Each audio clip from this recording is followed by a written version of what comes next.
Monggo. Saya pinjam mic-nya sebentar. Oh, silakan. Siap. Yang mana ini? Oh iya, nggak apa-apa sih.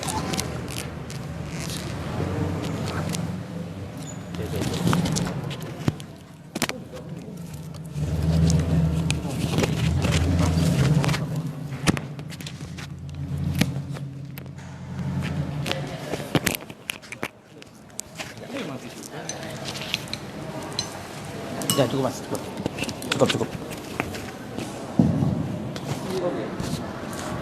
Bismillahirrahmanirrahim. Assalamualaikum warahmatullahi wabarakatuh. Alhamdulillah. Sahabat jamaah majelis taklim, jamaah masjid Jami Bakar, jamaah dari Muslim Bikers Indonesia. Pertama-tama dari Bapak kami mengucapkan terima kasih yang sebesar-besarnya sudah menghadiri acara ini, kajian rutin kita insyaallah bersama Ustaz kita Ustaz Fadlan Muhammad Syah Hafizahullah Ta'ala. Kemudian ada beberapa hal yang ingin kami sampaikan dan kami ingatkan, yaitu pertama adalah mohon untuk menjaga adab-adab di dalam masjid, yaitu menjaga kebersihan, menjaga ketertiban dan ketenangan. Lalu kemudian yang kedua, mohon untuk bisa menjaga protokol kesehatan. Untuk masker mohon untuk tidak dilepas, tidak ditaruh di leher atau dikesampingkan ya. Kemudian yang ketiga, untuk kendaraan mohon untuk bisa diparkir yang ada di luar pagar untuk segera dimasukkan, dan pagar akan segera kita tutup. Oke, demikian yang bisa kami sampaikan. Jazakumullahu khair. Insyaallah kajian akan segera kita mulai. Assalamualaikum warahmatullahi wabarakatuh. Waalaikumsalam warahmatullahi wabarakatuh. Jazakallah khair. Jazakumullah.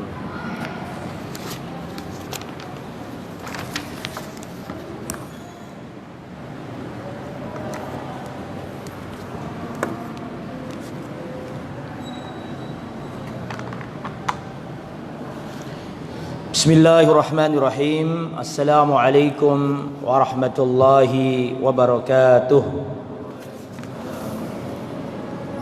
Innal hamdalillah nahmaduhu wa nasta'inuhu wa nastaghfiruh wa na'udzu billahi min shururi anfusina wa min sayyiati a'malina. Man yahdihillahu fala mudilla lahu wa man yudlil fala hadiyalah. Wa asyhadu an la ilaha illallah wahdahu la syarikalah wa asyhadu anna Muhammadan abduhu wa rasuluh la nabiyya wa la rasula ba'dah. Allahumma salli wa sallim wa barik ala nabiyyina wa habibina Muhammadin wa ala alihi wa sahbihi ajma'in. Amma ba'd. Ikhwatal iman, teman-teman yang dirahmati oleh Allah, terutama teman-teman MBI yang dirahmati oleh Allah Subhanahu wa taala. Alhamdulillah kita bertemu kembali di Masjid Jami Makkah Bendul Merisi Surabaya, masjid yang kita cintai, untuk melanjutkan kajian kitab Kaifa Amalahum. Bagaimana Rasulullah berinteraksi dengan manusia. Dalam kitab ini yang dikarang oleh Syekh Muhammad Shalih Munajjid hafizahullah wa faqahullah, beliau menjelaskan bagaimana interaksi Rasulullah. Dan ini adalah pertemuan yang kedua. Beliau menjelaskan bagaimana interaksi Rasulullah dengan istri-istrinya, dengan keluarganya, dengan anak-anaknya, dengan tetangganya, dengan para sahabatnya, dengan orang-orang miskin, dengan orang-orang kaya, dengan orang munafik, dengan orang kafir, dengan para pekerja, dengan orang-orang yang lemah, dengan orang-orang yang cacat, dengan keluarga dekatnya, dengan paman-pamannya. Semua ada semuanya. Bagaimana akhlak Nabi dengan para pedagang, para tetangga, semua dibahas dari A sampai Z di kitab Kaifa Amalahum. bagaimana Rasulullah berinteraksi dengan manusia. Dan setahu saya kitab ini yang ada di hadapan saya ini sudah diterjemahkan dengan judul Seni Interaksi Rasulullah. Itu semua ada di situ.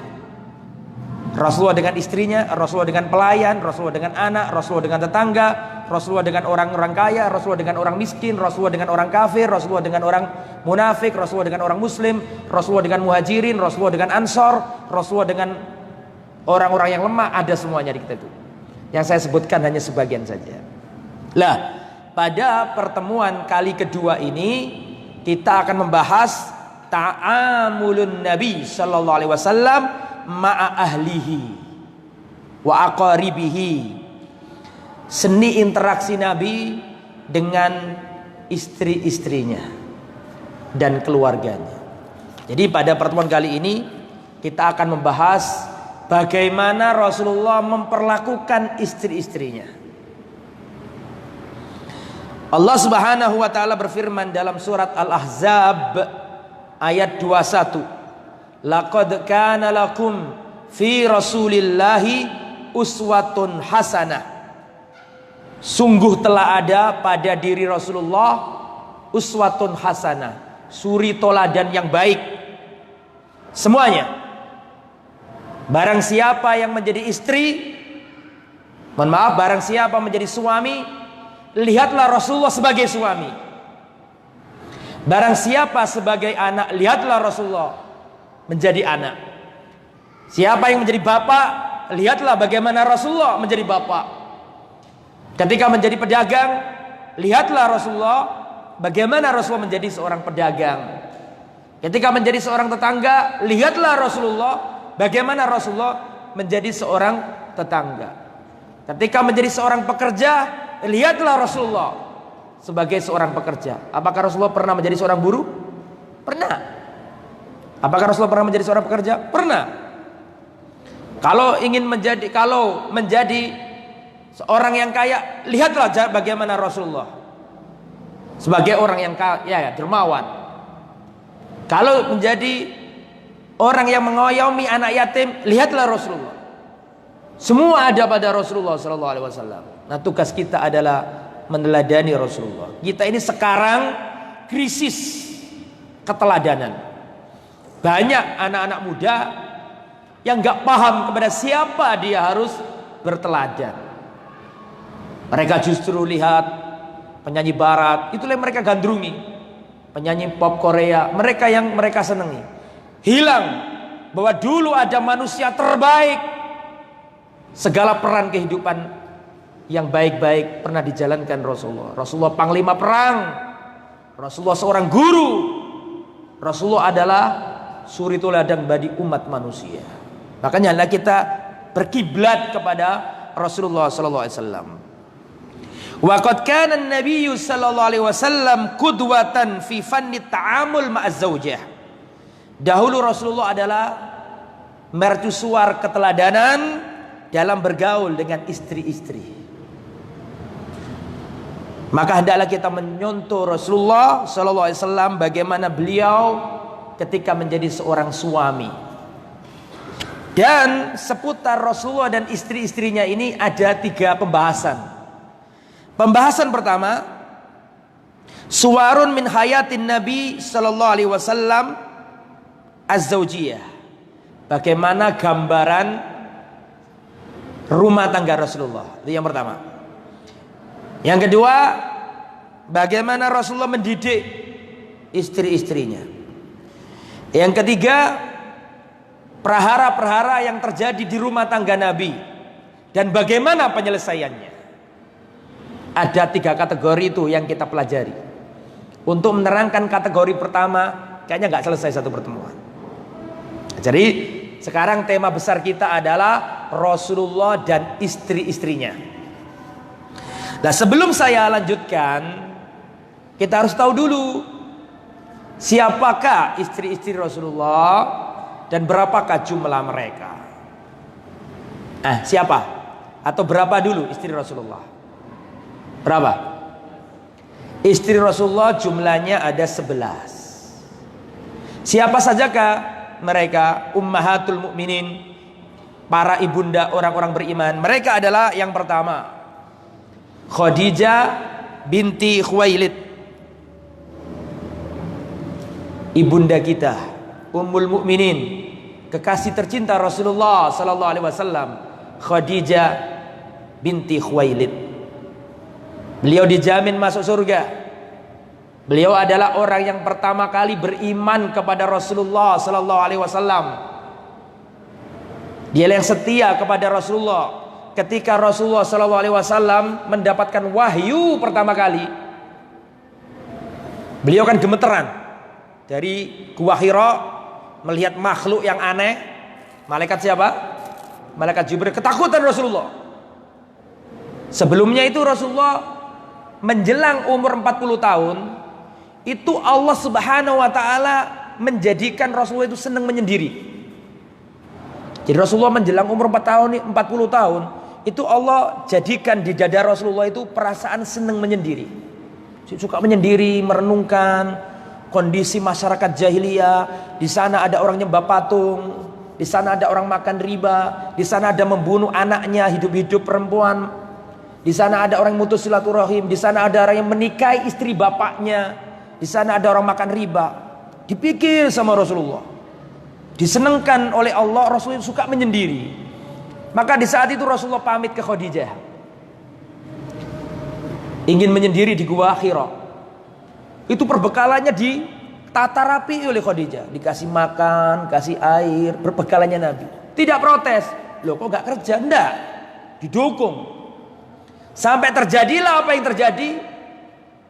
Di malam Ramadan datanglah Al-Haq, yaitu Jibril alaihissalam, mengatakan ke Nabi, Iqra, bacalah Muhammad. Kata Nabi, ma'ana biqari'in, aku gak bisa baca. Maka Rasulullah didekap oleh Jibril sampai kelelahan Rasulullah ini. Terus dilepas lagi sama Jibril. Terus Jibril mengatakan, Iqra, bacalah Muhammad. Rasulullah mengatakan, ma'ana biqari'in, aku gak bisa baca. Didekap lagi sama Jibril sampai Rasulullah kelelahan. Dilepas. Iqra, bacalah. Sampai 3 kali. Baru Jibril mengatakan, Iqra bismi rabbikal ladzi khalaq, khalaqal insana min 'alaq, Iqra wa rabbukal akram, dan seterusnya. Kaget Rasulullah melihat makhluk yang aneh. Rasulullah turun dari Gua Hira, kan ada di atas gunung itu kan.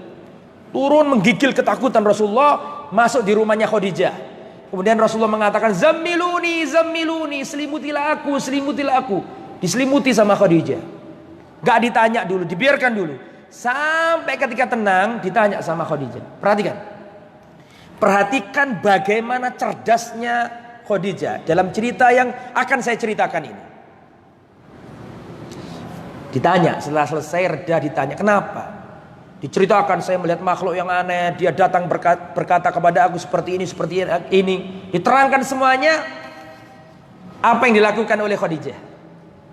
Khadijah berkata, wallahi arju an takuna nabiyya hadhil ummah. Jangan takut, jangan gelisah wahai suamiku, aku berharap engkau akan menjadi nabinya umat ini. Perhatikan, Khadijah sudah berharap bahwa nabi ini akan menjadi nabi. Padahal belum ada kejelasan perkara pada waktu itu. Tapi Khadijah sudah punya pikiran ke sana. Bahkan ketika nabi belum tahu keadaan apa yang menimpa dirinya, itu Khadijah sudah ngomong, arju an takuna nabiyya hadil ummah. Aku berharap engkau menjadi nabinya umat ini. Jangan takut wahai suamiku, engkau adalah orang yang membantu orang susah. La yuzikallahu abada, selama-lamanya Allah tidak akan pernah menghinakan dirimu. Kau adalah orang yang baik, menyambung tali rahim, membantu orang yang susah, menolong orang yang terdolimi, memuliakan tamu. Gak mungkin Allah menyanyiakan dirimu. Apakah cukup dengan motivasi berupa ucapan? Lah, apa yang dilakukan Khadijah setelah itu? Apa kira-kira? Coba. Ayo. Yang dilakukan Khadijah pertama kali setelah kejadian itu adalah membawa Rasulullah kemana? Ke Waraqah bin Naufal. Siapa Waraqah bin Naufal itu? Seorang yang paham Injil. Dia adalah orang yang hidup di masa jahiliyah tapi gak ikut jahiliyah. Siapa? Itu menunjukkan kejernihan hatinya Khadijah. Padahal di zaman itu hal-hal seperti ini yang menjadi rujukan orang Arab adalah para para dukun. Tapi Khadijah tidak membawa Rasulullah ke dukun. Padahal itu zaman jahiliyah. Orang yang dianggap keramat, orang yang dianggap hebat, orang yang dianggap bisa menyelesaikan masalah-masalah seperti ini adalah para dukun, kuhan, dan para sahara, para penyihir. Tapi pada waktu itu Khadijah tidak membawa Rasulullah ke kuhan, para dukun, tidak membawa Rasulullah ke sahara, para tukang sihir. Tapi Rasulullah diajak Khadijah ke siapa? Ke Waraqah bin Naufal, orang yang paham Injil dan orang yang gak ikut jahiliyah di zaman jahiliyah. Paham maksudnya? Berangkat. Wahai anak pamanku, kan sepupu sama Khadijah itu, Waraqah bin Naufal, dengarkanlah apa yang menimpa suamiku ini. Diceritakan sama Rasulullah, aku ketemu makhluk seperti ini, seperti ini, seperti ini, seperti ini. Apa kata Waraqah bin Naufal? Yang mendatangimu itu seperti yang mana dahulu mendatangi Musa alaihissalam. Yang datang kepadamu adalah Jibril. Dan tidaklah orang mengemban seperti apa yang kamu emban kecuali akan dimusuhi oleh kaumnya. Tidaklah orang membawa seperti apa yang kamu bawa kecuali nanti akan diusir dari kampung halamannya. Rasulullah kaget. Loh, aku diusir. Padahal zaman itu kalau orang Mekah ditanya, siapakah manusia terbaik di kota Mekah? Sepakat, tua, muda, kaya, miskin, budak, majikan. Kalau ada orang Mekah ditanya, siapakah manusia paling amanat, paling baik di kota Mekah? Sepakat tidak ada dua orang berselisih. Semuanya mengatakan yang paling amanat adalah siapa? Muhammad al-Amin. Loh, kok giliran ditanyakan ke siapa tadi? Waraqah, kata Waraqah, tidaklah orang yang mengemban, membawa seperti apa yang kamu bawa kecuali akan dimusuhi dan diusir dari kampung halamannya. Kan kaget Rasulullah. Oh, selama ini kaumnya sangat mencintai siapa? Rasul. Maka Rasul mengatakan, apakah kaumku akan mengusir aku? Iya. Tidaklah orang membawa seperti yang kamu bawa kecuali pasti akan diusir dari kampungnya. Seandainya hidupku masih panjang dan seandainya aku menjumpai masamu nanti, niscaya aku akan menolongmu dengan pertolongan yang sangat dahsyat. Selang beberapa waktu mati. Siapa namanya? Waraqah bin Naufal radhiyallahu anhu. Ini menunjukkan kecerdasan siapa tadi? Khadijah. Setelah itu baru Rasulullah paham, oh berarti aku ini nabi. Sebelumnya nggak ada maklumat, tapi Khadijah sudah memikir ke arah sana. Itu hebatnya Khadijah. Makanya Khadijah ini membekas di hati Rasulullah. Rasulullah tidak pernah nikah lagi dengan wanita manapun selama Khadijah masih hidup. Rasulullah tidak berpoligami selama Khadijah masih hidup. Ketika Khadijah wafat, Rasulullah sering dan tidak pernah bosan menyebut kebaikan Khadijah. Dulu Khadijah seperti ini, dulu Khadijah seperti ini. Sampai Rasulullah itu kalau membuat makanan, daging dipotong-potong, Rasulullah berkata kepada keluarganya, tolong berikan ke temannya Khadijah, tolong berikan ke kerabatnya Khadijah, tolong berikan ke saudarinya Khadijah. Diingat-ingat. Bahkan ada seorang wanita, adiknya, siapa namanya? Adiknya Khadijah, namanya Hala binti Khuwailid, datang ke Rasulullah. Maka Rasulullah mengatakan, marhaban fima makna, selamat datang wahai Hala, saudarinya Khadijah, disayangi. Selalu disebut-sebut sampai Aisyah marah. Dan Aisyah mengatakan, kenapa engkau selalu mengingat-ingat wanita tua itu yang sudah Allah gantikan yang lebih baik darinya, seorang gadis perawan, lebih cantik, lebih muda. Kenapa engkau selalu mengingat-ingat perempuan tua itu, padahal Allah menggantikan yang lebih baik darinya? Maka dijawab Rasulullah SAW, wallahi demi Allah, Allah tidak menggantikannya lebih baik darinya, tidak ada. Dia adalah orang yang pertama kali beriman kepadaku ketika seluruh manusia di jagat raya ini kafir kepadaku. Dialah wanita yang mengorbankan hartanya dalam perjuanganku di saat manusia ini semuanya kikir dan pelit terhadap perjuanganku. Dan darinya lah aku memperoleh anak yang tidak aku jumpai dari wanita manapun. Jadi Rasulullah peroleh anak dari siapa? Khadijah. Rasulullah itu anaknya 7. 7 itu 6 dari Khadijah. Yang pertama Al-Qasim, makanya Rasulullah dijuluki Abul Qasim. Nomor 2 Zainab. Nomor 3 Ruqayyah. Nomor 4 Ummu Kulthum. Nomor 5 Fatimah. Nomor 6 Abdullah. Nah, baru nanti Rasulullah punya budak, namanya siapa? Maryam. Mohon maaf, Maria Al-Qibtiyah. Punya anak namanya Ibrahim. Jadi total anaknya Nabi ada berapa? 7. Nah, itu tentang Khadijah. Dan Khadijah ini pernah dapat salam dari Allah. Rasulullah pernah didatangi Jibril.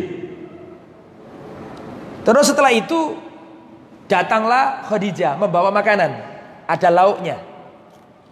Maka Jibril berkata kepada Rasulullah, "Ya Rasulullah Muhammad sallallahu alaihi wasallam, telah datang Khadijah membawa bejana yang di situ ada lauknya. Tolong sampaikan kepada Khadijah bahwa," perhatikan, "tolong sampaikan kepada Khadijah bahwa Allah mengucapkan salam kepadanya." Subhanallah. Yang ngasih salam siapa? Allah. Siapa yang mengantarkan salam itu sebaik-baik malaikat? Siapa sebaik-baik malaikat? Tolong dijawab, siapa? Jibril. Dan itu salam itu disampaikan ke sebaik-baik manusia.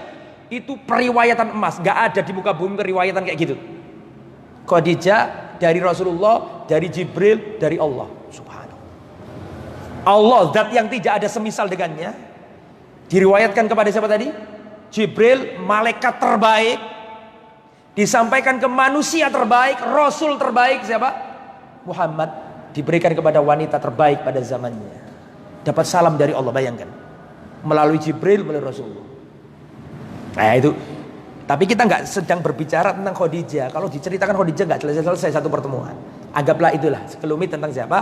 Khadijah. Kemudian istri Nabi yang selanjutnya adalah Aisyah radhiyallahu anha.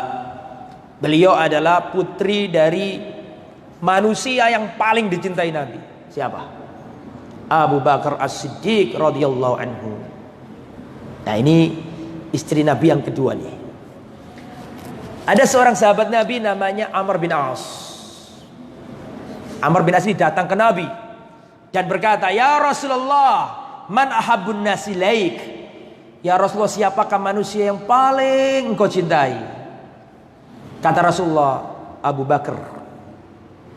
Yang paling aku cintai adalah, yang paling aku cintai adalah Aisyah. Kata Rasulullah, manusia yang paling aku cintai adalah Aisyah. Setelah itu kata Amr bin As, wa minar rijal, kalau dari laki-laki siapa ya Rasulullah? Kata Rasulullah, Abuha, bapaknya dia. Siapa berarti? Siapa? Abu Bakar.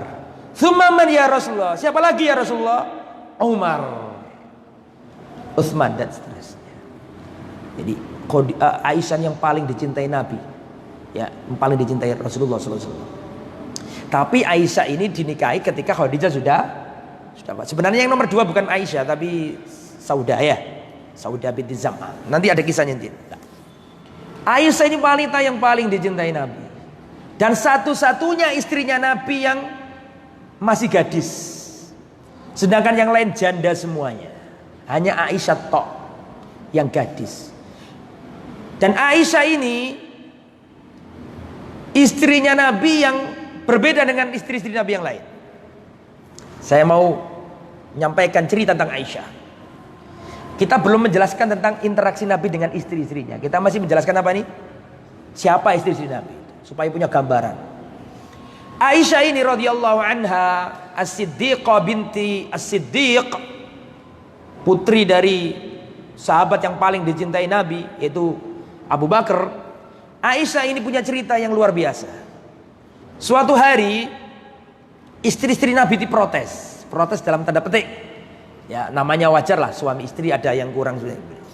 Jadi istrinya Nabi tadi kan saya jelaskan ada 11. 11 itu perhatikan, ada 2 yang wafat duluan.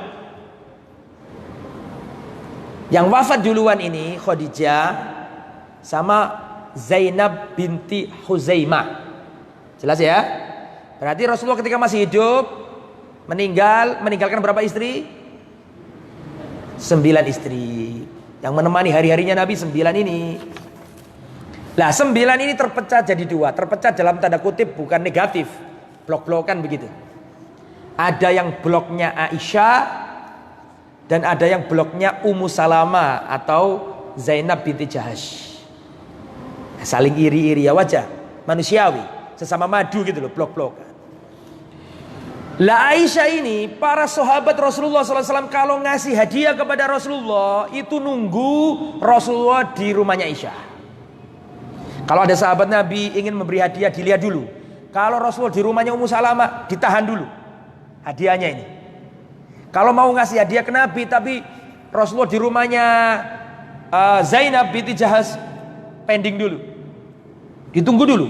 Kalau di rumahnya Ummu Salamah, di rumahnya Ummu Habibah, di rumahnya Maimunah, dilihat sahabat, oh masih belum di rumahnya Aisyah, dipending, ditahan dulu. Tapi kalau Rasulullah di rumahnya Aisyah, baru para sahabat datang, ngasih hadiah ini, ngasih hadiah itu, ngasih hadiah ini, ngasih itu. Dilihat sama istri-istri Nabi yang lain, cemburu. Wajar enggak? Tolong dijawab. Wajar enggak? Kok bisa ngomong wajar? Wong antum sik durung poligami. Wajar kan? Wajar. Maka datanglah jubirnya istri Nabi yang blok sono. Namanya kalau nggak salah sebagian yang mengatakan Zainab binti Jahash, sebagian lagi Ummu Salamah. Tapi nggak enak kalau ngomong langsung sama Nabi melalui putri beliau. Siapa? Fatimah. Ya Fatimah, tolong sampaikan kepada ayahmu, tolong sampaikan ke papamu tentang perkaranya Aisyah ini, agar disampaikan kepada sahabat-sahabat Nabi kalau ngasih hadiah jangan selalu di rumahnya Aisyah. Namanya wanita kan, kalau istrinya suaminya dapat hadiah kan, kalau zaman sekarang kan pengen buka istrinya. Lah kok Aisyah terus? Sahabat ngasih hadiah itu mbok yo. Para sahabat itu kalau ngasih hadiah nggak usah di rumahnya Aisyah, tapi rata dimanapun ngasih ya ngasih, nggak usah selalu di rumah Aisyah. Cemburu. Tolong sampaikan ke ayahmu wahai Fatimah. Sampaikan ke Fatimah. Fatimah, ya Rasulullah, sesungguhnya istri-istrimu yang lain mengeluh tentang Aisyah. Karena para sahabat Nabi kalau ngasih hadiah itu selalu di rumahnya Aisyah. Didengarkan sama Rasulullah nih keluhan ini. Terus Rasulullah mengatakan fima makna ya, tolong sampaikan ke istri-istriku yang lain, apakah mereka tidak senang dengan apa yang membuat aku senang? Dan dalam mereka ini intinya jangan menyakiti Aisyah. Ya. Terus Nabi mengatakan wallahi fima makna, wallahi sesungguhnya malaikat Jibril tidak turun kepadaku sedangkan aku berselimut dengan wanita kecuali Aisyah. Jadi Rasulullah kalau berselimut sama wanita lain, itu malaikat Jibril nggak turun nyampaikan wahyu. Tapi khusus kalau Rasulullah tidur sama Aisyah, tetap turun Jibril. Tapi kalau sama wanita-wanita lain nggak turun Jibril. Paham maksudnya ya? Logikanya gini, loh kalau Jibril saja pilih-pilih, kenapa sahabat gak boleh pilih-pilih? Hadiah itu kebaikan apa enggak? Sekarang saya tanya, wahyu turun itu kebaikan apa enggak? Kebaikan. Malaikat Jibril pilih-pilih kok, masuk sahabat kok boleh milih-milih. Setelah itu disampaikan ke istri-istri Nabi yang lain, gak ada yang protes. Sami'na wa ta'na, sepakat. Itu Khadijah, itu namanya apa? Aisyah, punya keistimewaan. Dan Rasulullah ketika sakit keras, itu Rasulullah menunaikan hak istri-istrinya, tetap digilir. Ke rumahnya siapa? Ummu Salamah, ganti dipindah, sudah dibopong sama Fadl sama Ali, pindah ke rumah istri yang lain. Sudah lemah, tapi supaya tidak mendolimi istrinya, tetap Rasulullah sudah hampir wafat itu tetap gilir. Sampai ketika Rasulullah sudah lemas, Rasulullah selalu bertanya, aina ana ghadan, aina ana ghadan, besok aku di siapa? Besok aku di rumahnya siapa? Istri-istri Nabi tahu. Ini kelihatannya Rasulullah itu berharap ada di rumahnya siapa? Aisyah. Akhirnya istri-istri Nabi itu rembukan. Ya sudahlah, kita sepakat, biarkan Rasulullah memilih apa yang menjadi kesenangan beliau.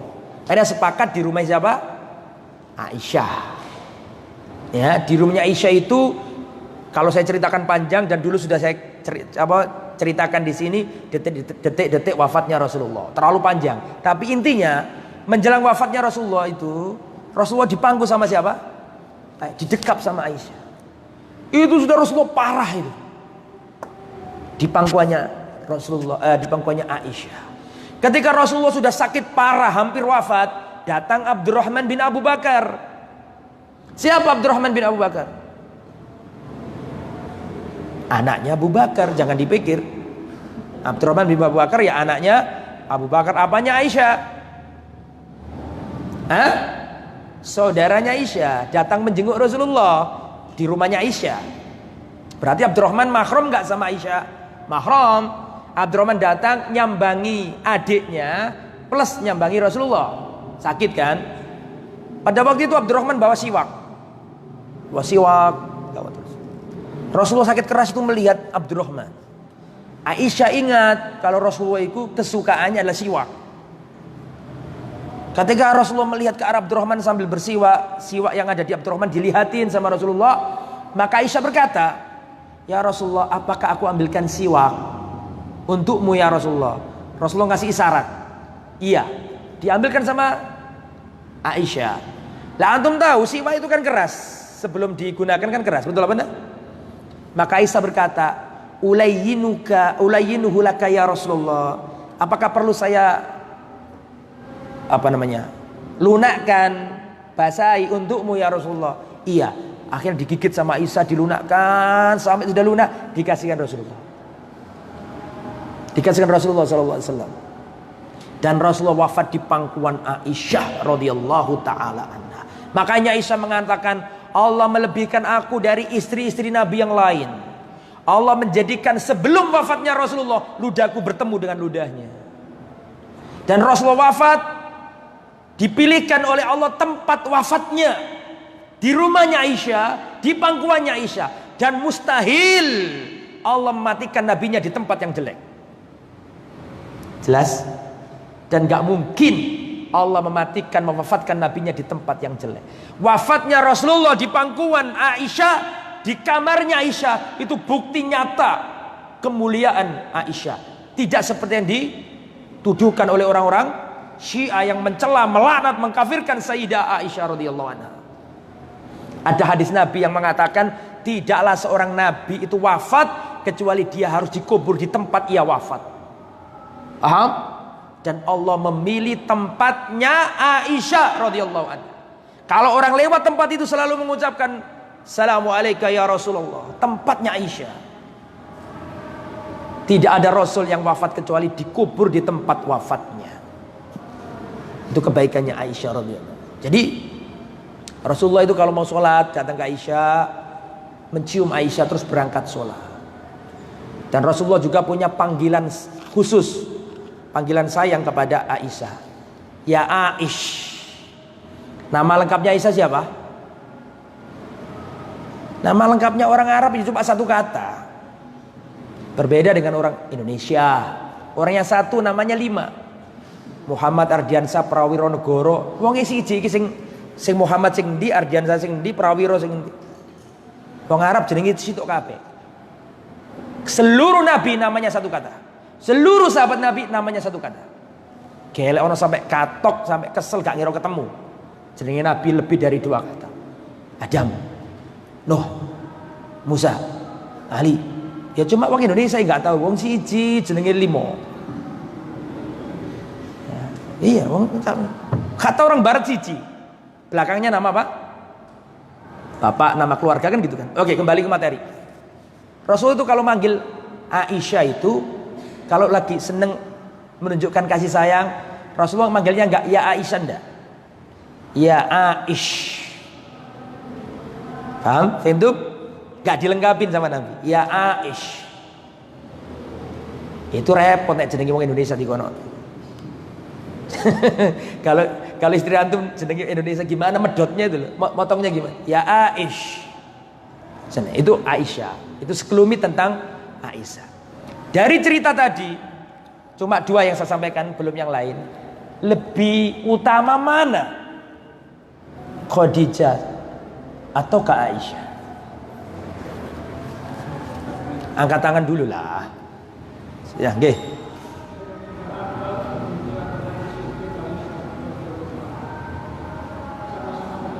Loh iya, lebih utama mana?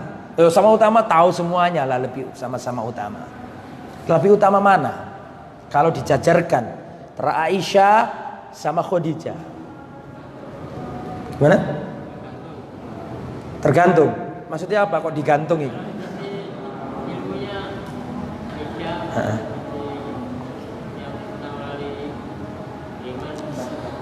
Oke, kalau lebih baiknya lebih bagus mana? Jawabannya gitu tadi. Sebagian ulama mentafsil, memperinci. Kalau dari sisi perjuangan, sandaran dalam berdakwah dan berjuang, nggak ada yang bisa ngalahkan siapa? Khadijah. Tapi dalam periwayatan, penyebaran ilmu, tidak ada yang bisa ngalahkan Aisyah. Aisyah ini meriwayatkan dari sholatnya Nabi, tidurnya Nabi, jalannya Nabi, apa di kamar mandi, semua dari Khadijah. Dan mengapa istri Nabi itu kok banyak? Itu banyak hal itu. Supaya ini ilmu tersebar dari periwayat Rasulullah. Orang-orang Barat sekarang ini mencela Rasulullah Sallallahu Alaihi Wasallam bisa dengan dua hal. Banyak hal, tapi yang mengenai istri-istri ini disorot dua hal. Ini saya cantumkan di sini. Ya, orang Barat, orang Orientalis itu senang menyerang Nabi seputar rumah tangga dua hal. Pertama, Rasulullah dikatakan mengidap penyakit pedofilia atau pedofil, suka anak-anak, suka bocah. Satu. Yang kedua, Muhammad dianggap doyan wanita. Jelas sampai sini? Bagaimana cara jawabnya? Dua-duanya dijawab dengan satu jawaban.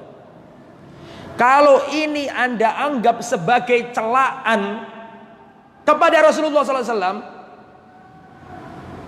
maka itu tidak benar. Kenapa? Karena Anda menghukumi paradigma zaman dulu dengan paradigma zaman sekarang. Tunjukkan dalil. Saya mau tanya dulu sebelum saya lanjutkan. Tolong dijawab. Di zaman Nabi sudah ada orang Kristen apa enggak? Sudah ada. Di zaman Nabi sudah orang Yahudi apa enggak? Sudah ada. Di zaman Nabi ada orang penyembah berhala apa enggak? Di zaman Nabi sudah ada enggak orang Majusi penyembah api?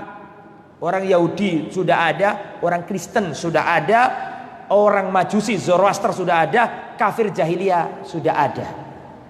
Tetapi tidak ada satupun riwayat yang mengatakan bahwa musuh-musuh Islam tadi itu menyerang Nabi dengan dalil ini. Paham enggak maksudnya? Kenapa kok tidak ada? Ada enggak orang kafir Quraisy pada waktu itu ngolok-ngolokin Nabi? Gimana Muhammad nikahi bocah kecil? Ada enggak orang kafir Quraisy mengolok-ngolok Nabi dan mengatakan, ini Muhammad gimana istrinya 9? Ada riwayat satu pun enggak akan ketemu.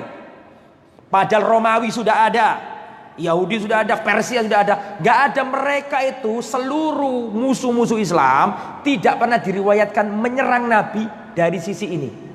Itu menunjukkan apa?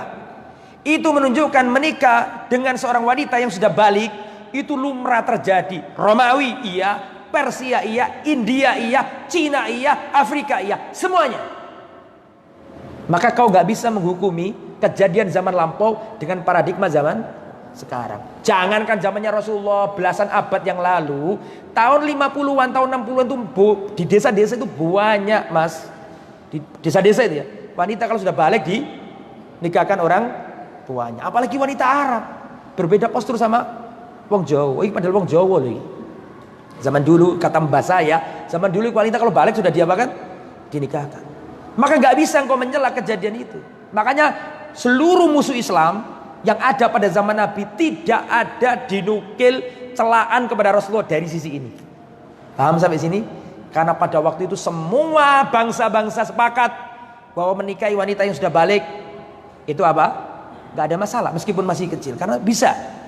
Begitu juga dengan masalah poligami. Seluruh nabi berpoligami. Seluruh nabi berpoligami. Atau kebanyakan nabi berpoligami. Kalaupun gak semua, kebanyakan. Nabi Ibrahim, sahihlah. Dan Nabi Sulaiman apalagi banyak wanitanya. Nabi Daud. Nah, jadi seperti itu ya. Jadi kalau dari sisi perjuangan, dakwah, pengorbanan, gak bisa ngalahkan Khadijah. Tapi dari sisi penyebaran ilmu, dari sisi periwayatan hadis, menyampaikan ilmu ke umat dari apa yang dilihat dari Rasulullah, nggak bisa ngalahkan siapa? Aisyah adalah wanita yang paling banyak periwayatan hadisnya. Tetapi ada hadis yang mengisyaratkan bahwa posisi Khadijah tidak bisa digantikan Aisyah. Dari mana? Tadi kan saya katakan Aisyah marah. Loh, ini cemburunya Aisyah ini kepada wanita yang sudah wafat. Tuh, kalau menang itu madu, sesama madu, terus dia cemburu sama istri yang lain, wajar sesama madu kalau masih hidup. Padahal ini Khadijah sudah wafat. Itu berarti saking seringnya Nabi ya mengingat-ingat dan menyebut nama Khadijah. Dan Aisyah pernah mengatakan, tidak pernah aku cemburu kepada seorang wanita menyelebihi kecemburuanku kepada Khadijah, karena sering disebut-sebut Rasulullah. Makanya tadi kan Aisyah mengatakan begini, kenapa engkau selalu mengingat wanita tua itu, padahal Allah sudah menggantikan untukmu yang lebih baik darinya? Apa jawaban Rasulullah? Tidak, Allah tidak menggantikannya lebih baik. Kan gitu tadi saya katakan. Kalau dilihat dari situ, berarti lebih utama siapa? Khadijah. Dan seterusnya. Terus selanjutnya istri Nabi yang ketiga, Hafsah binti Umar.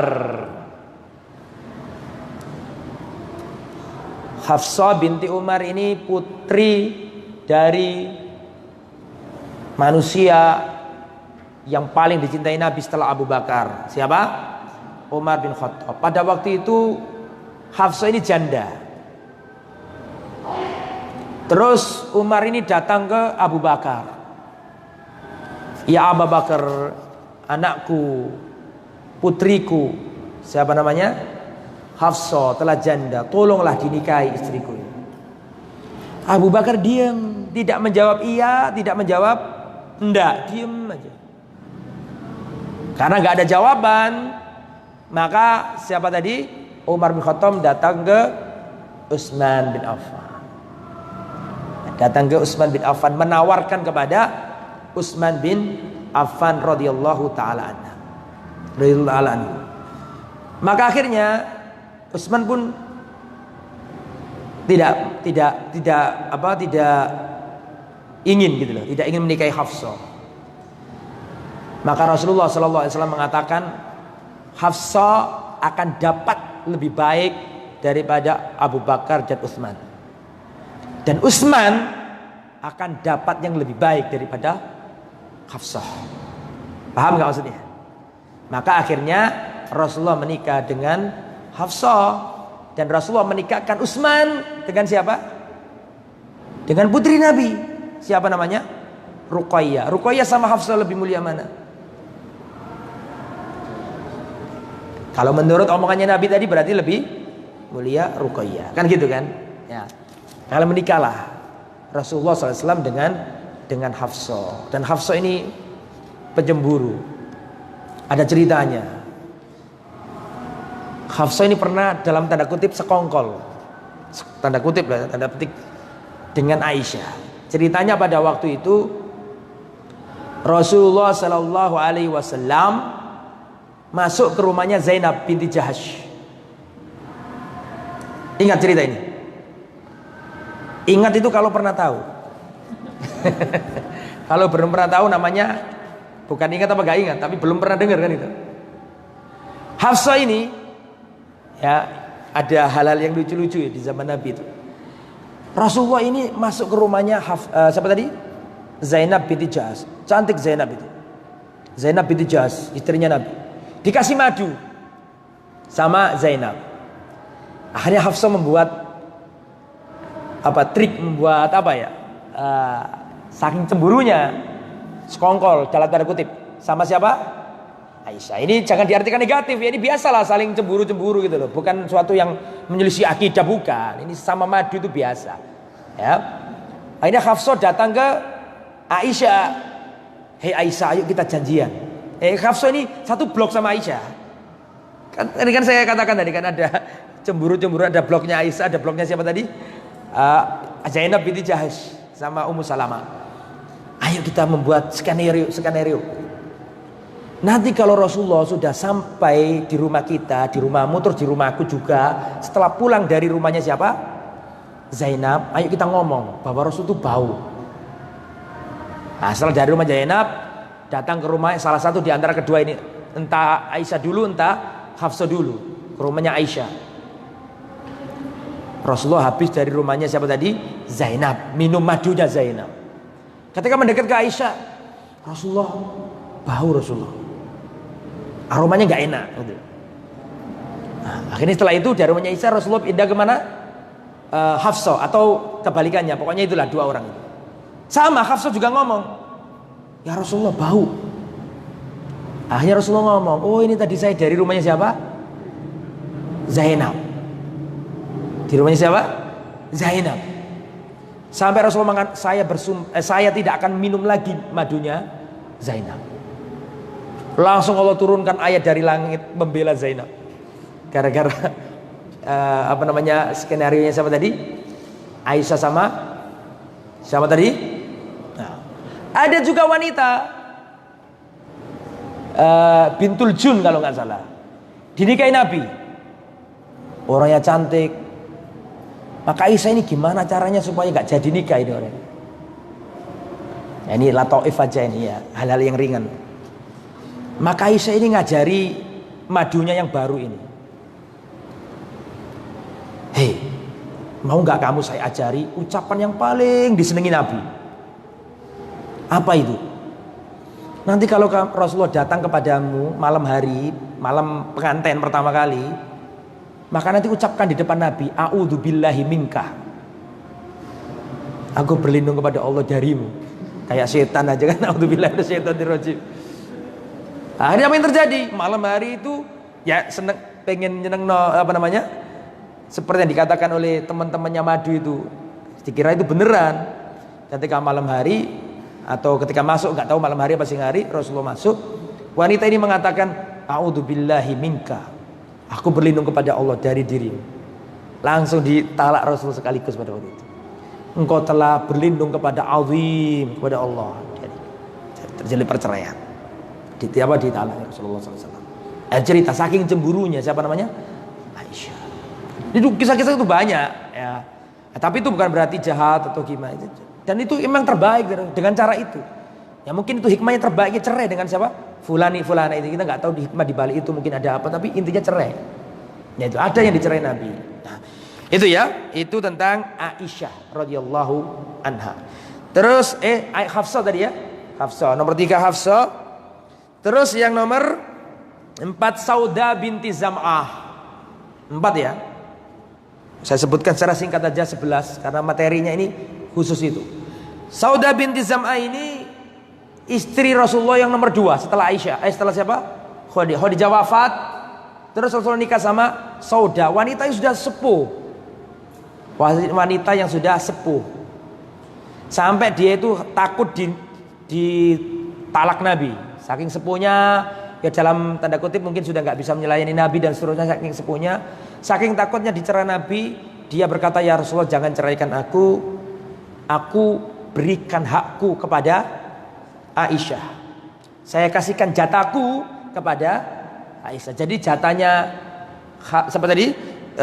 Saudah binti Zam'ah ini dikasihkan ke Aisyah. Dan beliau tetap istrinya Nabi di dunia dan di akhirat. Dan nanti kalau di akhirat gak ada tua, semuanya muda, semuanya cantik. Paham ya? Itu caranya Saudah daripada Rasulullah kasihan, terbebani, mikirkan umat, mikir aku sudah tua, mungkin gitu loh ya. Sudahlah, biar Rasulullah konsentrasi. Beliau memberikan haknya kepada siapa? Aisyah. Terus yang nomor berapa sekarang? 5 Zainab binti Jahas al-Asadiyah. Zainab binti Jahas al-Asadiyah ini adalah mantan istrinya Zaid bin Harisah. Zaid bin Harisah adalah mantan anak angkat Rasulullah. Jadi Rasulullah punya anak angkat dicintai luar biasa cintanya. Sampai julukannya adalah Hibbun Nabi, kecintaannya Nabi. Saking cintanya Nabi sama Zaid bin Harisah, maka Rasulullah ngasihkan pilihan wanita cantik terhormat bangsawan cantik namanya Zainab binti Jahas, dinikahkan sama siapa tadi? Zaid bin Harisah. Zainab nggak mau. Gimana? Quraisy bangsawan disuruh menikah sama Zaid mantan budak.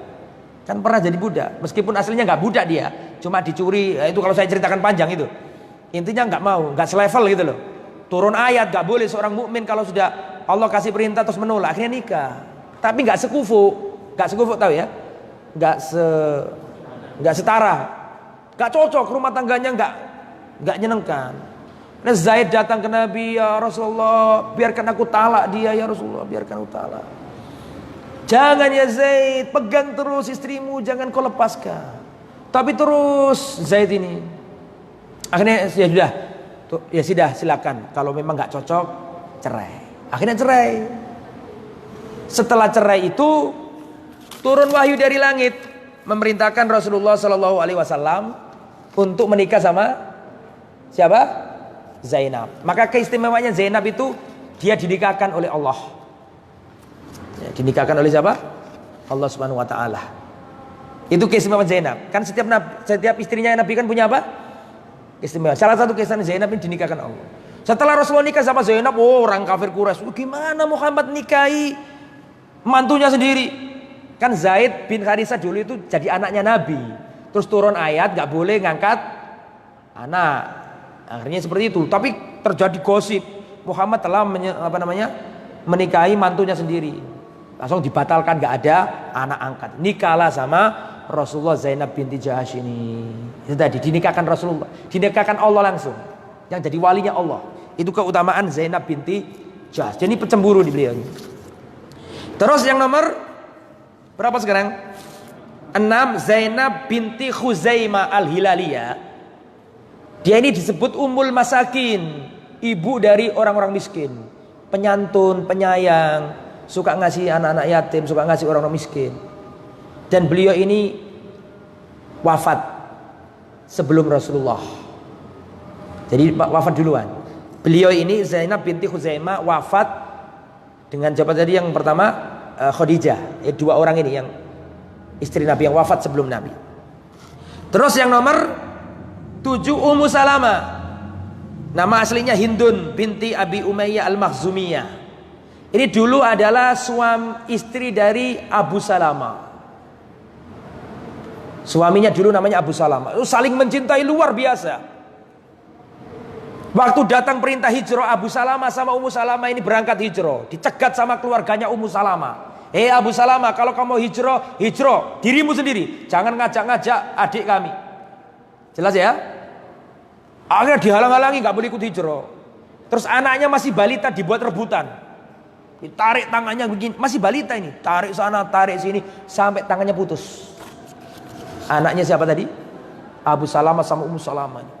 Anaknya terlantar, istrinya tertinggal di Mekah, ditawan oleh keluarganya. Abu Salamah berangkat sendirian. Setiap pagi hari Ummu Salamah keluar kota Mekah menuju ke utara, ke arah apa? Ke arah Madinah, sambil menunggu barangkali suaminya datang. Sampai terik matahari, kepanasan, dia pulang lagi. Besok lagi gitu lagi, menghadap ke utara, barangkali suaminya datang. Gak datang, terus sampai gak terurus badannya ini. Akhirnya keluarganya kasihan. Ini kasihan, kita telah merusak adik kita, keponakan kita. Sudah biarkan dia menemui suaminya. Akhirnya berangkat dari Mekah ke Madinah sendirian, kurang lebih 500 km atau 400 km. Dari Mekah ke Madinah sendiri. Kalau sekarang kan naik bis, gitu kan? Itu pun berjam-jam, jalannya mulus.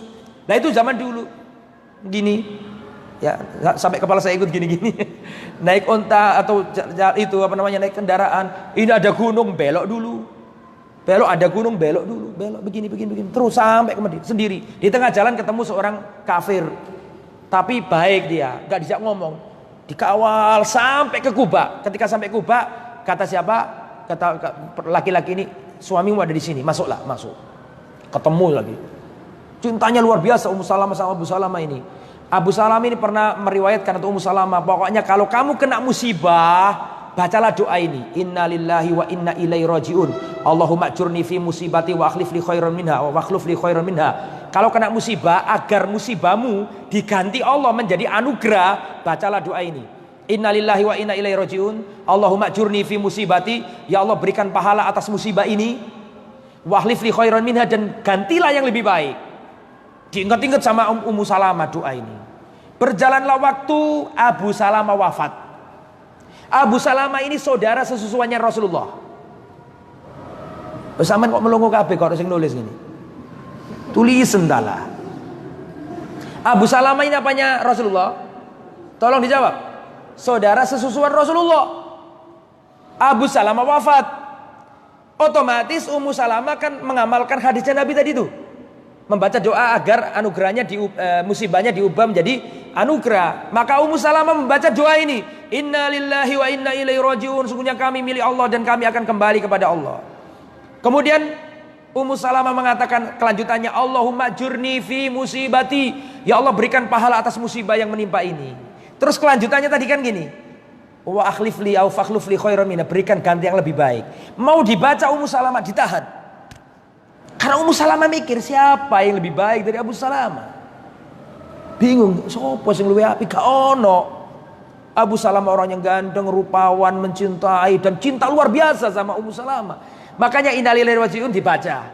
Allahumma ajurni fi musibati dibaca. Tapi giliran yang terakhir tadi itu loh. Apa tadi? Wa akhlifli khairan minha, ditahan, sementara ditahan dan berilah ganti yang lebih baik. Soalnya dia mikir, sopo sing luwe apik tinimbang Abu Salamah gak ono. Tapi karena sunnah Nabi, mosok kok diapalno setengah-setengah ditinggalkan kan gak mungkin. Dia dibaca gitu aja, dibaca sama Ummu Salamah. Wa akhlifli khairan minha, berikan ganti yang lebih baik. Langsung selesai masa iddah, datang Rasulullah SAW. Mana yang lebih baik, Rasulullah Abu Salamah? Tolong dijawab, mana lebih baik? Oh, Rasulullah. Akhirnya nikah sama Rasulullah. Paling kan kamu itu bertanya kayak gini, ya Ustadz nanti kalau di surga gimana? Apa gak cemburu Abu Salamah? Gak ono cemburu gitu. Dikasih nanti Abu Salamah juga yang lebih baik kan gitu kan? Paham maksudnya ya? Jadi jangan punya anggapan nanti kalau di surga gimana Ustadz? Abu Salamah ketemu Rasulullah ternyata Ummu Salamah sama Rasulullah. Apa gak cemburu? Oh, dipikir kayak udah donya aja. Gak ada cemburu-cemburu, Allah jadikan ridho, Allah jadikan ikhlas, diganti bidadari gitu. Paham ya? Nah, Ummu Salamah ini istimewa. Ummu Salamah termasuk sahabat istri Nabi yang cerdas. Ketika ada masalah-masalah pelik itu ngasih solusi ke Nabi. Cerdas Ummu Salamah. Tahu, pernah dengar hadis Rasulullah makan sama bocah kecil, terus kata Nabi, "Hei anak kecil, kalau makan tangan kanan, baca bismillah, makan yang terdekat." Pernah dengar hadis itu? Itu anak tirinya Nabi dari Ummu Salamah Abu Salamah. Umar bin Abi Salamah, disayangi Nabi, anak tirinya. Oke, itu ya. Terus nomor berapa sekarang? Nomor 8. Ummu Habibah Romlah binti Abi Sufyan al-Umayyah, saudaranya Muawiyah, anaknya Abu Sufyan, dan ibunya namanya Hindun, yang pernah makan diriwayatkan makan apa? Hatinya siapa? Hamzah itu. Dari riwayat sering kayak gitu. Tapi ini Masya Allah Ummu Habibah ini, dia berbeda dengan saudaranya Muawiyah, berbeda dengan papanya Abu Sufyan, berbeda dengan mamanya Hindun. Dia termasuk yang awal masuk Islam, bahkan ikut hijrah 2 kali. Bayangkan, dia termasuk, bukan satu-satunya, termasuk istrinya Nabi yang ikut hijrah ke Habasyah. Jadi hijrah dalam sejarah Islam kan ada 2, hijrah ke Habasyah, ke tanah Afrika, betul? Dan kemana? Ke Madinah. Ummu Habibah itu nikah sama seorang, terus ikut hijrah di Habasyah. Lah suaminya wafat di negeri Habasyah. Ada riwayat yang mengatakan suaminya itu masuk Kristen karena di Habasyah kan agamanya apa? Nasrani. Sebagian riwayat mengatakan Kristen, tapi ini masih meragukan. Tapi intinya saja bahwa suaminya wafat di negeri Jawa, Habasyah. Rasulullah SAW menikahi Ummu Habibah pakai wakil. Ummu Habibah ada di mana? Di Habasyah. Rasulullah menikahi pakai wakil, kalau seingat saya Ja'far. Ya, bahwa mewakili Rasulullah menikah. Jadi Rasulullah membuat akad dengan Ummu Habibah, sedangkan Ummu Habibah tidak bersama Nabi. Ummu Habibah ada di mana? Habasyah. Rasulullah ada di mana? Di Mekah pada waktu itu. Itu keistimewaannya Ummu Habibah. Dan ceritanya panjang. Ummu Habibah ini cinta sama Nabi. Datang Abu Sufyan, bapaknya, duduk menyelinap masuk ke kamarnya Ummu Habibah, duduk di ranjangnya Nabi. Stop, jangan kau duduk di situ, karena itu tempatnya Rasulullah. Bukankah aku bapakmu? Bukankah aku ini yang melahirkanmu? Kamu dari dagingku. Iya, tapi kamu gak berhak untuk duduk di situ. Itu Ummu Habibah. Terus yang nomor 9, Maimunah bintil Haris al-Hilaliyah. Maimunah bintil Haris al-Hilaliyah. Maimunah ini bibinya Abdullah bin Abbas. Siapa Abdullah bin Abbas? Sepupunya Rasulullah, betul ya? Rasulullah, dengarkan, ini butuh konsentrasi. Rasulullah punya paman namanya Abbas. Jelas?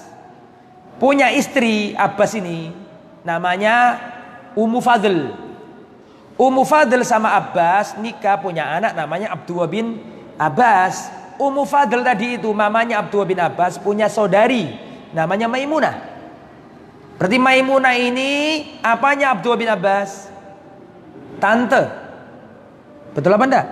Bibi, bule. Jelas ya? Rasulullah nikah sama Maimunah. Makanya Abdullah bin Abbas itu kerabatnya dekat sama Nabi dari jalur ayah maupun dari jalur ibu. Dari jalur ayah beliau manggil Nabi adalah apa? Kakak misan. Betul apa enggak? Betul apa enggak? Betul. Dari jalur ibu, istrinya Nabi adalah bibinya Abdullah bin Abbas. Antum pernah dengar enggak hadis Rasulullah ketika sholat malam Abdullah bin Abbas ikut terus sholat di sisi kirinya. Masih ingat kan? Terus diputer sama Nabi, jangan di kiri, diputer di mana? Tapi nggak ngomong karena sholat nggak boleh ngomong. Diputer, ditaruh di sebelah kanan. Pernah dengar hadis itu? Nah, itu di rumahnya Maimunah. Di rumahnya siapa? Maimunah, tantenya. Jadi Rasulullah pernah, Abdullah bin Abbas pernah menginap di rumah tantenya supaya pengen belajar dari Rasulullah. Terus itu nomor 9. Yang nomor 10 Juwairah binti Al-Haris. Juwairiyah binti Al-Haris yang mulia radhiyallahu anha ini istrinya Nabi dari Bani Mustalik. Pada waktu itu ada Rasulullah menyerang Bani Mustalik, tertawan semuanya. Dan Juwairiyah ini anak ketua suku. Terus Juwairiyah ini tertawan. Dia masuk Islam, dinikahi Rasulullah, sedangkan kerabatnya kaumnya ditawan oleh para sahabat. Ketika Juwairiyah ini nikah sama Rasulullah, para sahabat bingung, loh, ini Rasulullah menikahi Juwairiyah, bagaimana mungkin kita menawan saudara-saudaranya? Paham gak maksudnya? Rasulullah sudah nikah sama Juwairiyah. Nah, ini kaumnya tertawan dalam perang semuanya. Tapi karena Rasulullah menikah sama Juwairiyah, Juwairiyah masuk Islam, maka para sahabat membebaskan kaumnya dan masuk Islam semuanya. Paham ya? Ini banyak barokahnya ini wanita ini. Siapa namanya tadi? Juwairiyah. Yang terakhir sebelum kita tutup, Sofia binti Huyai An-Nadhiriyah. Wah, ini kalau saya ceritakan terlalu panjang. Ini satu-satunya istrinya Nabi yang bukan Arab. Ya. Sofia binti Huyai bin Akhtab, satu-satunya istri Nabi yang non Arab. Mana dia? Dia dari bangsa Israiliyah. Dari bangsa apa? Israiliyah. Dari Bani Israel. Ya, perang pas Bani Nadir kan jahat, pengkhianat, berbahaya bagi negara Islam. Termasuk bapaknya Sofia ini namanya Huyai bin Akhtab. Kalau nggak khawatir waktunya terlalu panjang, saya ceritakan tentang bapaknya siapa ini? Sofia. Tapi waktunya panjang, itu butuh waktu panjang, nggak saya ceritakan. Kita fokus ke Sofianya aja. Bapaknya itu memusuhi Nabi nomor wahid sudah. Matinya dipenggal sahabat karena luar biasa kejahatannya. Tapi Sofia ini masuk Islam. Ceritanya itu Sofia ini mimpi waktu pengantin baru. Sofia mimpi rembulan itu ada di pangkuannya. Setelah terbangun, Sofia cerita ke suaminya, Mas, aku mimpi, Mas. Aku melihat rembulan ada di pangkuanku. Langsung ditampar sama suaminya, cepat. Kamu ingin dinikahi oleh Raja Arab itu. Maksudnya siapa? Rasulullah. Dan terbukti loh omongannya itu. Omongnya siapa? Suaminya itu. Pengkhianat suaminya ini. Akhirnya terjadi perang, kalah Yahudi ini, Bani Nadir ini. Sofia tertawan. Ternyata diajari Islam, mau masuk Islam. Dan ini hebatnya Sofia. Biasanya orang Yahudi itu pendendam luar biasa. Orang Yahudi itu waktu pendendam luar biasa, rasis. Ya. Makanya nggak ada Israel perhatikan, nggak ada Yahudisasi, itu nggak ada. Pernah dengar nggak ada rabi Yahudi dari Yerusalem, dari Bethlehem datang ke Gunung Kidul bagi-bagi sembako? Pernah dengar nggak? Yang ada kan Nasrani, ya kan, dari Vatikan ngasih sembako supaya orang itu mau masuk Kristen. Kalau Yahudi nggak ada, Pak. Yahudi itu nggak butuh sampeyan yang cinguri pesek-pesek gini. Misalnya kita datang nanggone rabi Yahudi, nanggone Israel rono, ngomong, saya mau masuk agama Yahudi. balik, nggak usah. Rasis. Yahudi itu harus ada money netes tes, harus ada darah Yahudi. Kalau nggak bisa. Paham nggak ya? Kalau Yahudi itu termasuk Freemasonry, Zionisme itu nggak nyuruh orang masuk Yahudi, Pak. Inti Islam, jangan masuk Yahudi, inti tetap Islam. Inti Kristen, gak usah masuk Yahudi, tetap Kristen. Tapi kamu Kristen, kamu Islam, kamu berdua harus menjadi anjingnya Yahudi. Itu orang Yahudi, Pak. Gak butuh orang banyak. Rasis Pol. Ya, orang Yahudi itu. Kalau nggak dari bangsanya nggak mau. Itu kebiasaan orang Yahudi, rasis. Makanya nggak ada pernah pegiat dakwah aktivis Yahudi yang ke daerah Timika sana terus ngajak orang, nggak ada. Oh, mereka nggak butuh orang apa? Banyak. Kamu Islam saja, kamu Kristen saja, tapi kamu harus jadi anjing-anjing Yahudi. Nah gitu, itu Yahudi. Tapi masya Allah ini, Sofia ini ketika masuk Islam totalitas cinta sama Nabi. Akhirnya nikah sama Nabi ini Sofia ini. Wanita Israelia cantik, bukan Arab ya. Nah, orang Israelia. Ya kira-kira bagaimana gitu loh. Ya. Nikah sama Nabi. Cemburu Hafsah ini. Cemburu luar biasa. Akhirnya Hafsah ini tujuannya mengejek siapa tadi? Sofia. Ya bintal Yahud. Hei anaknya Yahudi. Nangis Sofia. Datang Rasulullah sedih. Ya Rasulullah bagaimana ini Hafsah? Nyoftoi aku, dia menghina aku ya Rasulullah begini begitu. Dia mengatakan aku anaknya Yahudi. Nangis Sofia ini. Lah Sofia ini keturunannya Nabi Harun. Orang Yahudi itu memegang nasab apa enggak? Tolong dijawab. Nasab. Siapa namanya? Sofia binti Huyai bin Akhtab bin Harun alaihissalam. Bin Yakub bin Ibrahim. Nasabnya ada. Ini Sofia ini nasabnya tinggi. Datang ke Nabi nangis. Loh kenapa kamu nangis? Iya ya Rasulullah, saya diejek Hafsah, katanya aku anaknya Yahudi. Betul, aku kan sudah masuk Islam. Kata Rasulullah, lain kali kalau istri-istriku ngomong kayak gitu, saya ajari jawaban. Jawablah seperti ini. Bagaimana kalian menghina aku? Padahal aku ini adalah bapakku itu nabi, pamanku itu nabi, dan suamiku nabi. Bapakku nabi Harun alaihissalam, pamanku nabi Musa alaihissalam. Antum paham nggak diajak ngomongin? Menengi gila. Harun sama Musa kan saudara, paham nggak? Ya. Bapakku adalah nabi, pamanku nabi, suamiku nabi. Semenjak itu menengcep gak ono sing wani ngode-ngode sama Sofia, dibela sama Rasulullah. Nah, Sofia ini disayangi sama Nabi. Pernah suatu ketika Rasulullah iktikaf di masjid, datang Sofia menjenguk Rasulullah. Ya kayak gini, di masjid iktikaf, datang Sofia menjenguk. Sebelum pulang diantar sama Nabi. Sayangnya Nabi ini sama Sofia. Diantar di pojok masjid. Zaman dulu gak ada listrik, iya kan? Gelap-gelap gitu. Datang dua sahabat Ansor berjalan. Ketika dua sahabat Ansor ini berjalan, melihat Rasulullah sama cewek, pura-pura gak ngerti sahabat Ansor dua orang ini. Takut nyinggung Nabi gitu loh. Kok Rasulullah diam-diam bersama wanita di pojok masjid. Ketika ada dua sahabat Ansor, Rasulullah kok sama wanita. Pura-pura gak ngerti, dua orang ini jalan. Apa kata Nabi? Stop, sebentar dulu, stop. Innaha Sofia.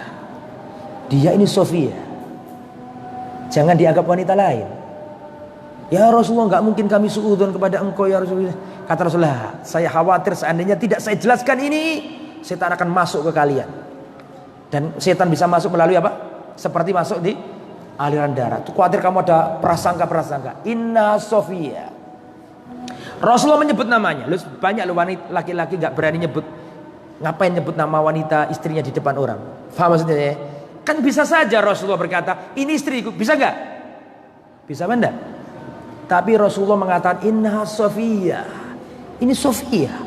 Betapa bahagianya Sofia. Disebut namanya di depan para sahabat. Diakui kan gitu kan? Bisa saja Rasul mengatakan ini istriku. Tapi tidak juga ini Sofia. Istriku yang namanya Sofia gitu. Nah itu ceritanya. Jadi genap berapa tadi? Oh kok genap? Ganjil. Berapa?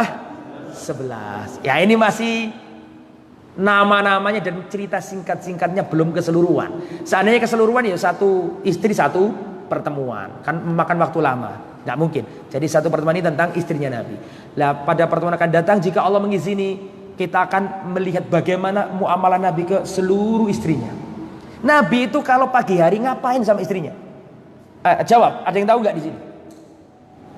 Nabi itu kalau sore hari ngapain sama istrinya? Ada yang tahu? Jawab. Gak ngiroro kan? Wong aku baru rugi mang sing guru moco imang. Makanya kitab ini luar biasa. Antum saya sarankan untuk beli. Sudah ada terjemahnya. Seingat saya Seni Interaksi Rasul. Ini baru istrinya, nanti anak-anaknya, nanti para pedagang, ada semuanya. Insya Allah lengkap ini kitab ini. Nah itu ya. Nabi kalau pagi hari ngapain sama istrinya? Nabi kalau sore hari itu ngapain sama istrinya? Nabi kalau pagi hari itu apakah bersama satu istri atau kesembilan-sembilannya? Dan kalau malam hari yang dilakukan istri-istri Nabi yang lain itu bagaimana? Nah itu insya Allah pada pertemuan yang akan datang. Semoga bermanfaat. Saya tadi dipesan sampai jam 8 saja Ustaz. Nah kok sudah lebih banyak ini? Pertanyaan satu ini aja ya. Jangan ada pertanyaan lagi. Apakah Rasulullah pernah menjadi makmum? Pernah. Ini pertanyaan yang unik dan jarang ditanyakan. Apakah Rasulullah pernah menjadi makmum? Pernah. Rasulullah pernah dalam safar sedang menyelesaikan hajatnya. Lama ditunggu para sahabat, gak datang-datang. Akhirnya para sahabat sepakat menunjuk siapa? Menunjuk Abdurrahman bin Auf. Maka Abdurrahman bin Auf sholat. Baru Rasulullah setelah itu datang. Ketinggalan rakaat. Ketinggalan beberapa rakaat. Atau satu atau dua rakaat, wallahu a'lam. Setelah selesai, Abdurrahman bin Auf salam. Assalamualaikum warahmatullahi wabarakatuh. Ternyata Rasulullah ikut sholat di belakang. Oh sedihnya Abdurrahman. Gimana? Kok aku ngimami Rasulullah? Kira-kira diapain ini? Setelah Rasulullah selesai, Rasulullah mengatakan ahsantum. Bagus. Yang kalian lakukan sudah benar. Termasuk ketika Umar bin Khattab tertusuk, jatuh tergeletak, yang menggantikan posisi imamnya siapa? Abdurrahman bin Auf. Termasuk orang hebat Abdurrahman bin Auf. Nanti kalau masanya saya ceritakan tentang Abdurrahman. Jadi apakah Rasulullah pernah jadi makmum? Jawabannya apa? Pernah. Ustadz, dari penjelasan tentang Khadijah dan Aisyah, sesungguhnya siapa yang paling dicintai Rasulullah? Sama-sama dicintai. Kapan sepertiga sama-sama beliau, karena sepertinya sama-sama beliau cintai. Iya, sama-sama dicintai. Makanya tadi kan saya perinci ya kan, dari sisi ini menang Aisyah, dari sisi periwayatan ilmu menang Aisyah, karena zamannya Khadijah belum periwayatan ilmu, masih zaman-zaman perjuangan. Belum, betul? Adapun di dalam bidang pengorbanan, dakwah, kemudian pengorbanan, pertolongan, nggak bisa mengalahkan siapa? Khadijah. Tadi sudah saya sampaikan di awal tadi. Ustaz tanya di luar tema. Ini pertanyaannya satu kertas tapi ternyata ada banyak. Ustaz tanya di luar tema, bagaimana tata cara yang benar dalam sujud sahwi pada saat kita lupa dalam sholat? Ya itu banyak, ada yang mengatakan setelah salam, ada yang mengatakan sebelum salam, macam-macam. Tapi kalau saya pribadi adalah kalau misalnya kita lupa, tadi kok 3 rakaat apa ini 2 rakaat apa 1 rakaat ya? Saya harusnya tahiyat apa berdiri lagi? Karena ragu-ragu. Kalau ragu-ragu maka pilihlah yang paling kecil, karena yang kecil itu pasti, sedangkan yang tambah itu masih meragukan. Paham ya? Saya ini 1 rakaat apa 2 rakaat, maka yakinkan kamu 1 rakaat. Tapi di akhir nanti ya kan tahiyat tuh, ya tahiyat sebelum salam sampean sujud, terus duduk, terus sujud, duduk, terus langsung salam, gak usah tahiyat lagi. Paham? Memang di sana ada khilaf panjang, ada yang salam dulu. Setelah salam baru apa? Sujud 2 kali terus salam lagi. Khilaf tawil masalah ini. Dalam kitab Shahih Fiqh Sunnah panjang lebar dijelaskan. Tapi kalau saya pribadi memilih yang gak urut-urut. Ya jadi kalau lupa sebelum salam saya apa? Yang dibaca apa Ustaz? Yang baca seperti sujud yang lain. Subhan rabbiyal a'la. Wallahu a'lam. Ustaz mohon nasihat jika dalam komunitas kita berselisih dalam pandangan, berbeda pendapat. Berbeda pendapat itu keniscayaan ya akhi, karena otak kita itu beda-beda, paradigma itu kita beda-beda. Maka saya itu sangat menyayangkan kalau ada sesama teman-teman kita sama-sama ngaji, sampai teman-teman, kemudian teman-teman omongan maksud saya, bukan tawuran, ya, saling jelekkan, saling ini itu. Harus berlapang dada. Jadilah orang yang berlapang dada. Dalam masalah fikih, dalam masalah yang kadang-kadang kita itu harus mengorbankan ego kita. Sudahlah, ini sudah disepakati. Antum punya komunitas, sudah ada kesepakatan bersama, ada musyawarah. Anda ini merasa loh, pendapatku jelas-jelas bener loh, kok dikalahkan? Itu bener menurutmu, Mas? Wonge ku akeh. Yang menjadi keputusan bersama ya didukung. Harus hilangkan ego. Meskipun menurutmu pendapatmu itu yang paling benar dalam kebijakan ini, menurutmu paling benar. Tapi jangan begitu. Sudah legowo saja demi kemaslahatan bersama. Begitulah yang disampaikan oleh para ulama kita dulu. Legowo. Ya, dan juga jangan sampai perselisihanmu terhadap seseorang menyebabkan kamu berselisih satu sama lain. Itu penyakitnya salafi di situ itu. La taj'al khilafana fi ghairina khilafun fi ma bainana. Satu komunitas berbeda pandangan tentang seseorang. Menurutnya oh enggak apa-apa, yang lain oh enggak bagus itu. Hanya tukaran. Inti kalau berselisih tentang seseorang, jangan jadikan perselisihan itu menyebabkan kalian saling berselisih. Jangan jadikan perselisihanmu dengan teman-temanmu terhadap seseorang menyebabkan itu perselisihan fima bainakum. Harus saling berlapang dada kita orang ini. Itu makanya kata Syekh Albani, dulu saya mengira penyakitnya umat ini adalah akidah, tapi sekarang telah nyata bagiku, ternyata penyakitnya umat ini adalah akidah dan akhlak. Artinya nggak akidah tok gitu loh, akhlaknya juga seperti itu. Makanya harus berlapang dada. Ada perselisihan itu diminimalisir. Kalau nggak bisa dihilangkan, diminimalisir.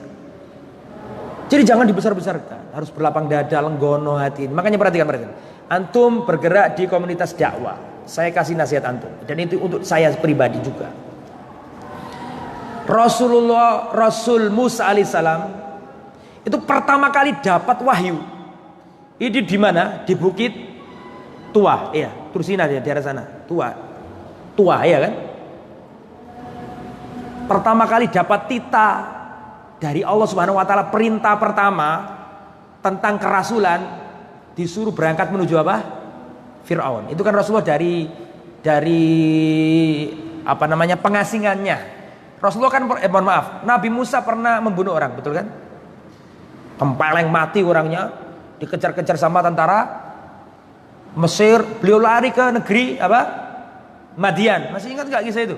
Jangan paksa saya untuk cerita lagi. Ya. Di Madian Rasulullah ketemu dua cewek. Masih ingat? Nabi Musa ketemu cewek. Cewek ini diam karena menunggu giliran ngambil air. Kasihan, dibantu sama Nabi Musa. Setelah itu dikasihkan airnya, selesai pulang nih wanita dua orang ini bilang ke bapaknya. Orang-orang mengatakan Nabi Su'aib, padahal itu nggak ada keterangan itu Nabi Su'aib. Pokoknya laki-laki gitu ya. Tadi kita ditolong begini. Akhirnya apa yang terjadi? Tolong panggilan orang itu. Aku mau ngasih sesuatu deh. Maka wanita ini datang ke Nabi Musa dengan pelan-pelan sambil menunjukkan malu, mengendap-endap malu luar biasa. Wanita ini terus ngomong sama Nabi Musa, sungguhnya ayah kami mengundang Anda. Amin kan? Ceritanya, kamu saya nikahkan dengan putri saya ini. Dan kamu saya kasih pekerjaan di sini selama beberapa tahun, 10 tahun. Itu tadi, perhatikan. Sebelum saya lanjutkan cerita ini, ada hikmah yang luar biasa. Di dalam cerita ini, Allah tidak menyebutkan kebaikan wanita sampai dipilih menjadi istrinya Nabi Musa, kecuali satu kebaikan yang disebut di situ. Apa itu? Malu. Saya ulangi ya. Wanita yang dinikahi Nabi Musa ini di dalam Al-Quran tidak ada sifat baiknya. Bukan tidak ada, tidak disebutkan sifat baiknya kecuali satu tok. Apa itu? Wanita ini datang ke Nabi Musa sambil malu-malu. Sifat malu inilah sifat yang hilang di negeri sekarang ini, terutama bagi wanita. Oke, Nabi Musa setelah itu balik ke Mesir melalui gurun Sinai sana. Terus di Bukit Tua kalau nggak salah datanglah Al-Haq itu. Allah Subhanahu wa taala menyampaikan wahyu pertama dan tita pertama dalam masa misi dakwah adalah pergilah ke Firaun. Ya, itu pertama itu. Setelah dapat titah pergi ke Fir'aun, apa yang dilakukan Nabi Musa? Nabi Musa berdoa. Dan tahu nggak tahu doanya Nabi Musa itu? Doa yang sering antum hafal.